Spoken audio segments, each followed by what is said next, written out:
Está no ar, abre aspas, o primeiro jornal multidigital do eixo SP-Rio. Abre aspas. Apoio Sicredi. Gente que coopera, cresce. Quarta-feira, 8 de abril, ao vivo pelos Facebooks da SP-Rio Mais e do Jornal Vale, está no ar o Abre Aspas, direto dos estúdios da SP-Rio Mais, no Jardim Aquários, em São José dos Campos, São Paulo. Você confere nesta edição. Justiça destina 2,5 bilhões de reais da corrupção para a saúde. Governo de São Paulo vai distribuir 1 milhão de cestas básicas. São José dos Campos está entre as 13 cidades com mais risco de contágio. Caraguatatuba registra segunda morte por coronavírus. Link de cadastro falso do Corona Voucher foi enviado para 6 milhões e 700 mil pessoas. Estas e muito mais notícias você confere a seguir no Abre Aspas desta quarta-feira. Fique com a gente.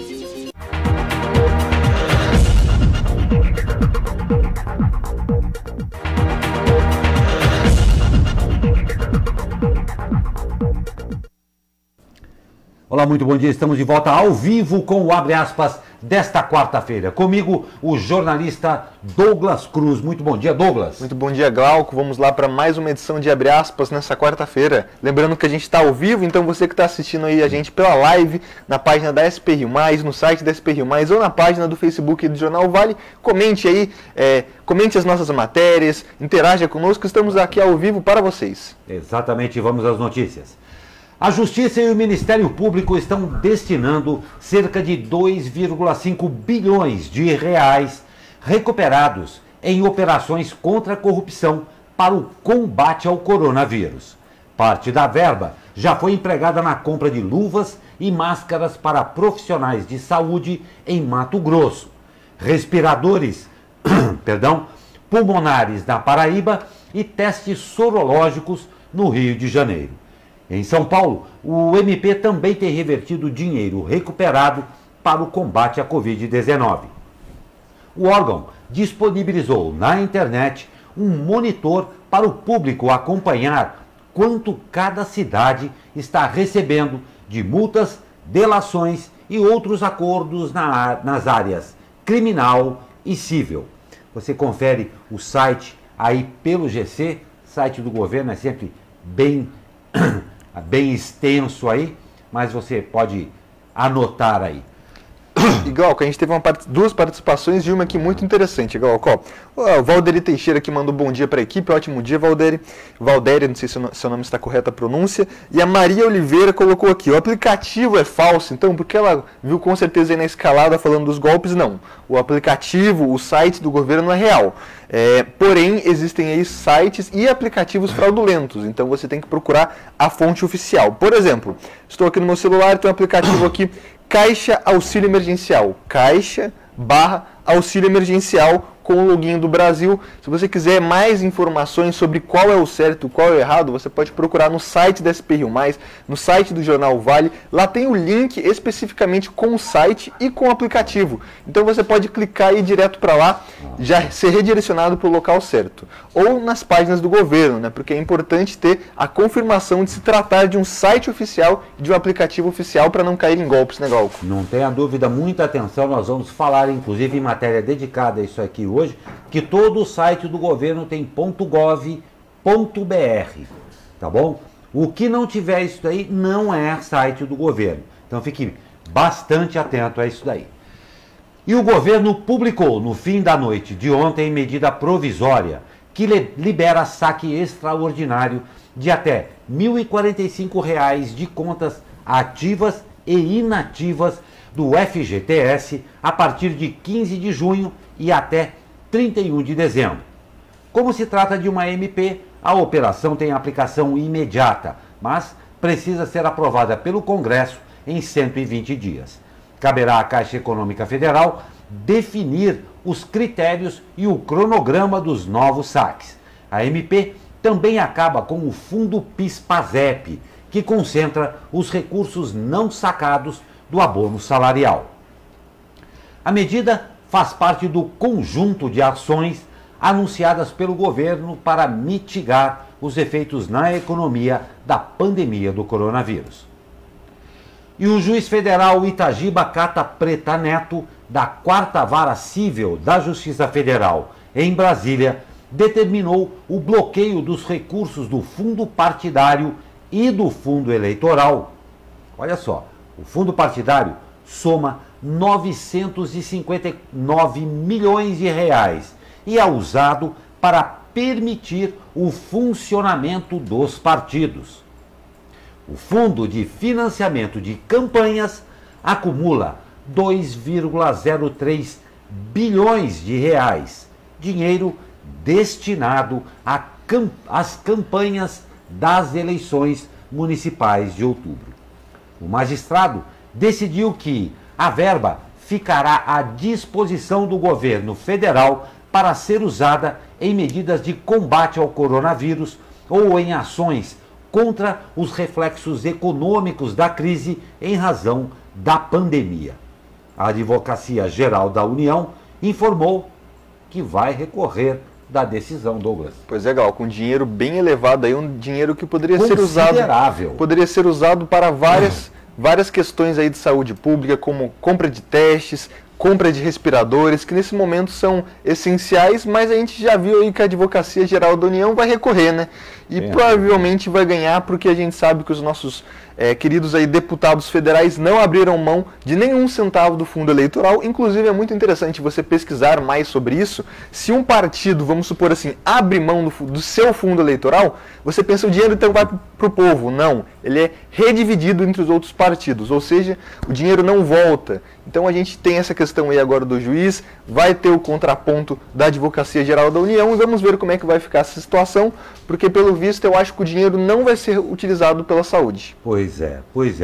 E fica aqui a dica, como nós sempre falamos aqui no Abre Aspas, Suas Excelências estão vendo sim tudo o que está acontecendo. Há o desaparecimento de boa parte da classe política, as ações que estão sendo tomadas, os benefícios que fazem parte da vida de Suas Excelências que não estão sendo mexidos. População, tempo em casa, internet à disposição, é tempo e hora de se fiscalizar tudo o que acontece para que surpresas não venham depois. E Glauco, é interessante a gente frisar que esses 2 bilhões aí é um dinheiro que é muito maior que a verba de muitos ministérios do governo federal, como cidadania, por exemplo. Então, as prioridades quais são, né? Saúde, eleição, política. A gente pode aí questionar o seu candidato a deputado federal, o seu senador, já que você depositou o seu voto, a sua confiança nele, cobre, pergunte. Vamos ver qual será a resposta dele. Perfeito. Cobrar, muito bem, Douglas, é isso mesmo, concordo com você. Vamos exercer nossa cidadania. E o Brasil registrou 114 mortes em 24 horas e ultrapassou pela primeira vez uma centena em um único dia. Segundo o Ministério da Saúde, das mortes registradas, todas foram de pessoas que estavam internadas em hospitais. Com isso, o número total de mortes no país chega a 667, além de 13.727 casos confirmados. A boa notícia é que, segundo dados do Ministério, 173 pessoas que haviam sido internadas com Covid-19 tiveram alta do leito ou da UTI nas últimas 24 horas. É a primeira vez que a pasta divulga números de pacientes recuperados da doença. Os gestores do Ministério da Saúde disseram que pretendem passar a informar os números de pacientes recuperados em breve.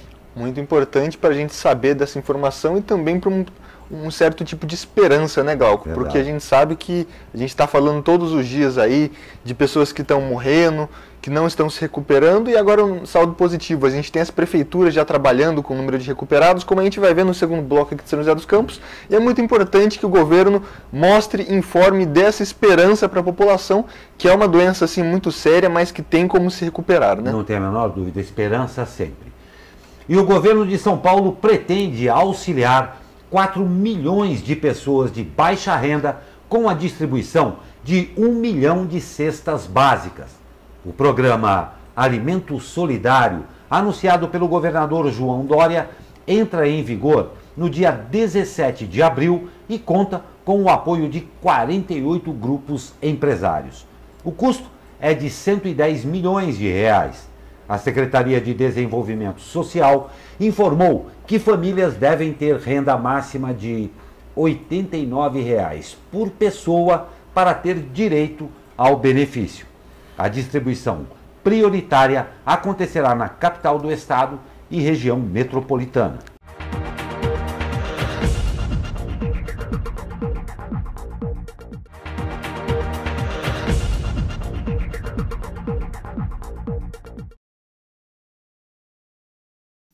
Estamos de volta com Abre Aspas e pelejando com essa internet, que estamos em tempos difíceis. A gente que trabalha com um volume muito grande de dados aqui, estamos passando por essas dificuldades essa semana. A gente pede desculpas a você, mas estamos aqui na frente de batalha fazendo com que a coisa aconteça, né, Douglas? Exatamente, tentando passar todas as notícias aí para vocês de casa. Exatamente. E continuando o Abre Aspas desta quarta-feira. Coronavírus cresce em São José dos Campos. A prefeitura confirmou mais 12 casos ontem. Com isso, a cidade chega a 78 pacientes diagnosticados com o vírus. De acordo com a Secretaria de Saúde, há 47 pacientes com a doença que encontram-se em isolamento domiciliar, 28 internados, sendo 9 na UTI e 19 na enfermaria. São José ainda confirmou também ontem a segunda morte em decorrência da doença. A vítima foi uma idosa de 82 anos que estava em um hospital privado. A cidade investiga ainda 11 mortes suspeitas da doença. Além das mortes suspeitas, mais de 500 casos aí na fila, né? Então a gente espera que esses exames sejam aí agilizados, porque tem muita gente esperando para saber se tá ou não tá com a doença, né? Então esse número aí deve crescer nos próximos dias, assim que os testes vêm chegando. Exatamente. E São José dos Campos é considerado um dos polos de maior risco para a propagação do coronavírus pelo interior do estado, segundo aí a Unesp. O estudo foi feito por pesquisadores que integram o Centro de Contingenciamento do Coronavírus no estado.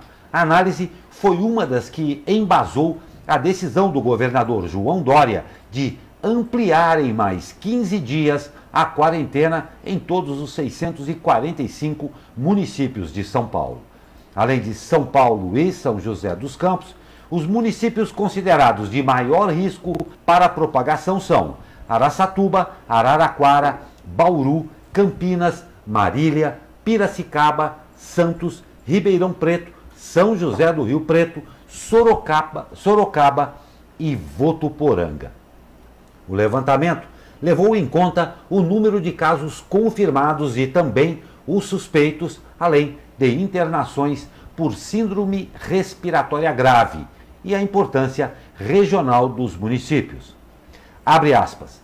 Existe uma difusão hierárquica do vírus, indo de cidades maiores para menores. Não adianta olhar só para o tamanho da população, mas também a influência econômica e social das cidades na região em que estão, afirmou o professor Raul Guimarães, que coordena o Laboratório de Geografia da Saúde na Unesp. O estudo também identificou rotas de dispersão do vírus, que se concentram especialmente entre as cidades na extensão das rodovias Anhanguera e Presidente Dutra, que corta aí todo o Vale do Paraíba. Nessas regiões de maior circulação, mesmo municípios menores estão mais vulneráveis ao aumento da dispersão do vírus. Pois é, Glauco, é uma tendência normal aí, né? A grande cidade, como São José dos Campos aqui da região, vai espalhando o vírus para as pequenas cidades, cidades próximas. A gente está vendo aqui que no Vale do Paraíba, com mais de 100 casos, 78 em São José. Então é uma tendência natural, né? Em todo o estado. Exatamente.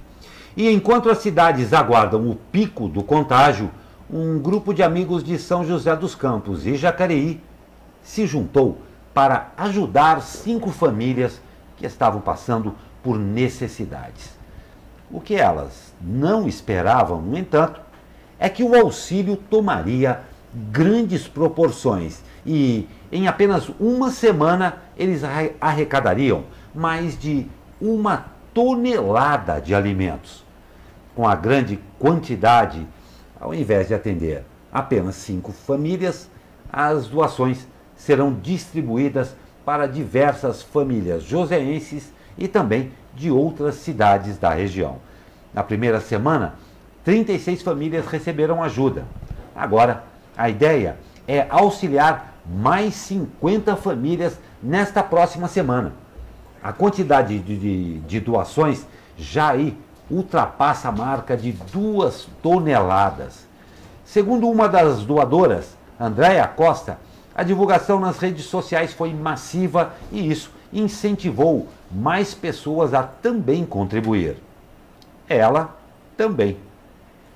Abre aspas, muitas pessoas estão pedindo ajuda no meu Instagram e no das meninas. Estamos montando uma planilha com as famílias para que possamos ajudar. Não queremos parar esse projeto. Pedimos a colaboração de quem puder nos ajudar com o que sentir que possam doar. Pode ser até ajuda mesmo para entregar, ou até mesmo orações, disse Andréia Costa. Que ação bacana, né, Dom? Muito legal. E 2 toneladas de alimento é muita coisa, né? Um valor, um peso considerável, né? E aí, ó, atitudes simples, individuais, que foram sendo tomadas e geraram aí mais de 50 famílias sendo beneficiadas. Então, cada um fazendo a sua parte, a gente consegue passar por isso aí, né, Glauco? Não tem a menor dúvida, é isso aí, a esperança sempre. E eu gostei muito como a Andréia Costa terminou aí. Você pode ajudar do jeito que você puder, e seja entregando ou qualquer coisa, ou mesmo com orações. Muito bacana, Andréia. Parabéns a todos vocês envolvidos nessa ação. E o governo federal vai, pela primeira vez em 5 anos, aportar recursos para bancar a conta de luz da população mais pobre. Depois de semanas de debates entre os técnicos, o Ministério Público concordou em destinar cerca de 900 milhões de reais ao programa Tarifa Social, em que estão inscritas 9,4 milhões de famílias.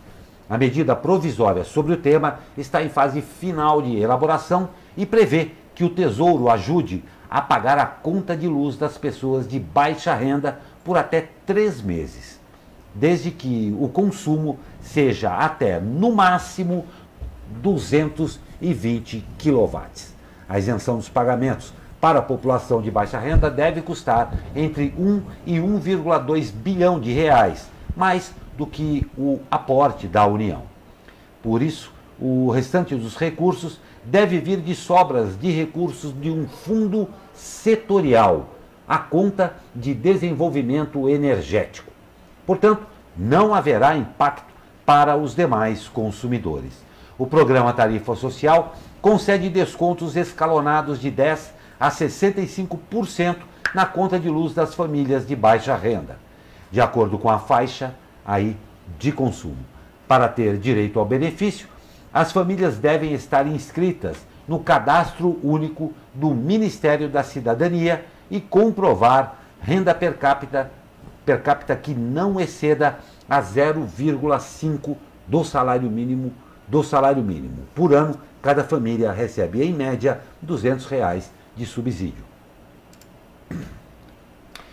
E no litoral norte, a Prefeitura de Caraguatatuba confirmou ontem a 2ª morte aí em decorrência do novo coronavírus no município.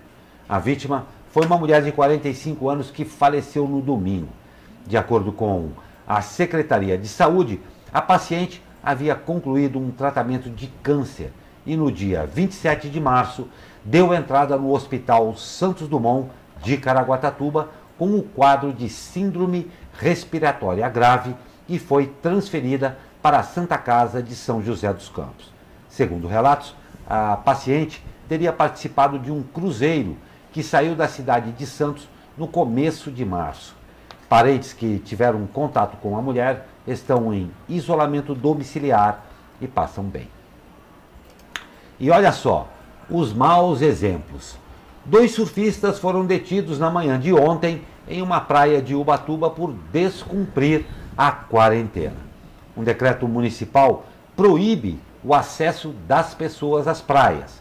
Os 2 surfistas, de 20 e 44 anos, foram flagrados pela Guarda Municipal surfando por volta das 10h30 na praia de Itamambuca. A fiscalização chegou até eles depois que moradores de um condomínio fizeram denúncia. A ação teve apoio do Grupamento de Bombeiros Marítimos. Os surfistas foram detidos e levados para a delegacia de Ubatuba. Eles assinaram um termo circunstanciado e vão responder em liberdade por crime contra a saúde pública. A pena pode variar de 1 mês a 1 ano de prisão. O acesso às praias em Ubatuba está proibido desde o dia 23 de março, após decreto da Prefeitura. A administração também adotou uma série de medidas para frear o turismo. As ações são para evitar o contágio do coronavírus. Pois é, Glauco, é bem interessante a gente frisar por que é proibido entrar na praia, sendo que eles estavam aí surfando sozinhos, por exemplo. Todo mundo sabe que a praia, o mar, a areia são locais aí onde as viroses, né, os vírus, se proliferam com extrema facilidade. Por exemplo, muitas cidades do litoral norte despejam esgoto, por exemplo, tratado na água do mar. Mas o esgoto tratado, mesmo sendo uma água que não polui tanto, o vírus está lá ainda. Então como é que você vai impedir que o vírus entre na sua boca, sendo que você está no mar? Isso é muito difícil. A areia é um local onde o vírus se dissemina muito fácil, a gente sabe. Um ambiente fácil. Exatamente. O vírus se prolifera ali rápido, muito rápido. Por exemplo, eles poderiam estar fazendo uma caminhada ao ar livre. É um exemplo de uma prática esportiva que está permitida. Ah, mas eu não posso caminhar no parque. Sim, o parque é um local fechado, onde você pode ter contato com muitas pessoas ou superfícies, como bebedouros, equipamentos de saúde, etc. Então, se você quiser fazer o seu exercício físico sozinho, na rua, você pode. O que você não pode é desrespeitar as leis, como a gente viu essa aí. Caso de saúde pública, pode até ter prisão de 1 ano, né, Glauco? Não tem a menor dúvida, vou pegar carona no que você falou aí com o seu final. É a lei. É a lei. Nós precisamos ter a responsabilidade e saber que existem consequências. Pagar de bacana a uma altura dessa daqui não vai ajudar a ninguém, muito menos a você mesmo que vai desrespeitar. Cumpra-se, é o que nós temos que fazer. Nós vamos para um rápido intervalo e voltamos com o tempo e mais notícias para você. Fique com a gente.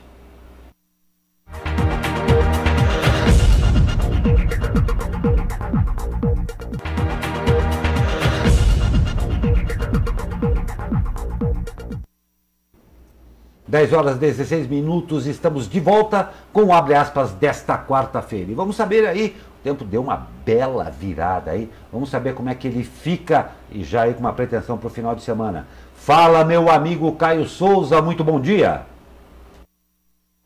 Fala, Glauco Turzi, muito bom dia.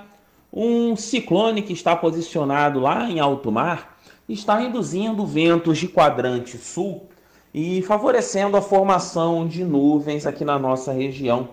Além disso, com a passagem da frente fria que tivemos aí nos últimos dias, vamos ter também a presença de um ar um pouco mais frio por aqui. A quarta-feira deverá ser um dia de céu predominantemente nublado, com temperaturas em declínio. A máxima prevista na região do Vale do Paraíba não deve passar dos 24 graus. No litoral norte, em São Paulo, teremos máxima de 23 e 19 na Serra da Mantiqueira. Pode haver chuva fraca, moderada, principalmente no litoral ao longo de todo o dia. Já no restante das cidades, a tendência é uma possibilidade de chuva fraca, principalmente na parte da manhã. Atenção para a madrugada, tanto de quarta para quinta e a de quinta para sexta, pois as temperaturas devem ter um declínio bem significativo, inclusive poderão ficar abaixo dos 10 graus na região da Serra da Mantiqueira. Caio Souza, direto da Sala de Operações do Tempo Vale, para o jornal Abre Aspas. Muito obrigado, meu querido Caio Souza. Estamos aí vendo o que pode ser feito aí, né, para este final de semana. Muito obrigado, ótima quinta a vocês e a todos aí do Tempo Vale. E olha, preste bem atenção nessa notícia porque é muito importante. Links falsos estão circulando na internet para cadastrar pessoas que desejam receber aí o auxílio emergencial do governo federal. Conforme matéria do Estado de São Paulo, quem usar esses links pode ter seus dados roubados. O golpe já tem 6 milhões e 700 milhões de compartilhamentos, é muita gente, e acessos aí em todo o país, e exige a atenção de quem navega pela rede. Os dados são do laboratório da startup de segurança digital da PSafe. Segundo a empresa, cerca de 90 a 100 páginas falsas trazem perguntas sobre dados pessoais e induzem o usuário a compartilhar os links em aplicativos como WhatsApp, por exemplo, aí para receber o benefício. Segundo Emílio Simeone, diretor do DFNDR, é importante se atentar para o endereço dos links acessados. Todo aquilo que nós já falamos no começo aqui, toda a página do governo deve acabar em gov.br, o que os sites falsos não terão. Então isso é uma dica importante, né, Douglas? Exatamente. Então como procurar aí os sites oficiais? Você pode procurar aqui, através da mídia, né, da grande mídia. Então procure um site de uma imprensa que você conhece, que você confia, como a SPRio+, outras grandes mídias também. Ou se você coloca lá no Google e se atente, todo site tem que ter no final gov.br. Cuidado também com os aplicativos e com os links que chegam no WhatsApp, né, Gal? Tem muita gente compartilhando, olha aqui, mandaram para mim, é só clicar e receber. Não é assim. Tá? O jeito mais fácil, mais confiável é você pesquisar e conferir. Não tem a menor dúvida. Muito cuidado com isso mesmo, porque é perigosíssimo isso. E olha só, Andrea Bocelli, um dos tenores mais famosos do mundo, se apresentará na vazia Catedral de Milão, ou Duomo di Milano, no domingo de Páscoa agora. Em um concerto que vai ser transmitido ao vivo e simboliza amor, esperança e cura em meio a essa pandemia. O cantor italiano será acompanhado apenas pelo organista da catedral, Emanuele Vianelli, tocando um dos maiores órgãos de tubo do mundo em um repertório de obras sagradas, incluindo Ave Maria de Pietro Mascagni, e o show será aí transmitido no canal exclusivamente do YouTube de Bocelli, às 14 horas, já horário de Brasília, agora no domingo de Páscoa. Que bacana isso. Pois é, Glauco, muito legal. A gente tem aí todos os artistas, né, se reinventando, sendo que um show reúne aglomeração, público, pessoas para assistirem ele. Então, já que eles não podem fazer isso devido à pandemia, eles estão fazendo aí pela internet, como o Bocelli, né, um dos cantores aí mais famosos de toda a história da ópera, se não o maior, né, reinventando o seu show.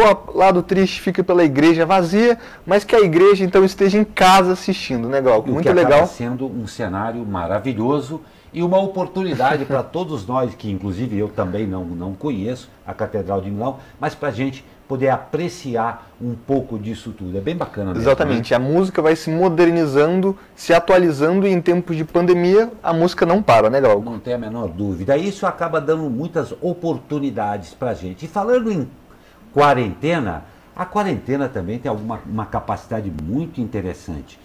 Por vezes aí revela alguns artistas entre nós. É o que nós vamos ver agora do nosso querido Xandu Alves.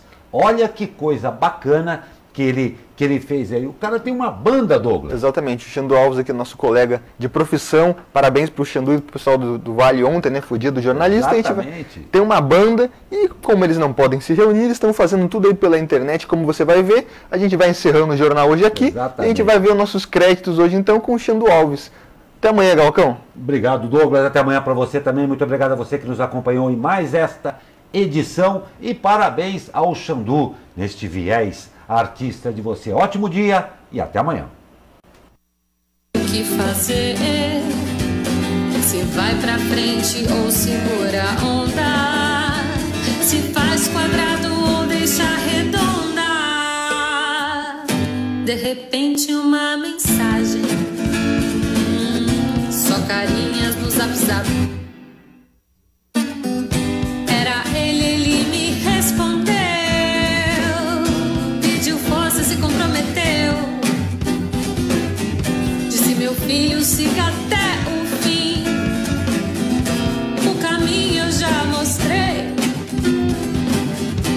Gentileza, paz e fé, sem amor não vai dar pé. Gentileza, paz e fé.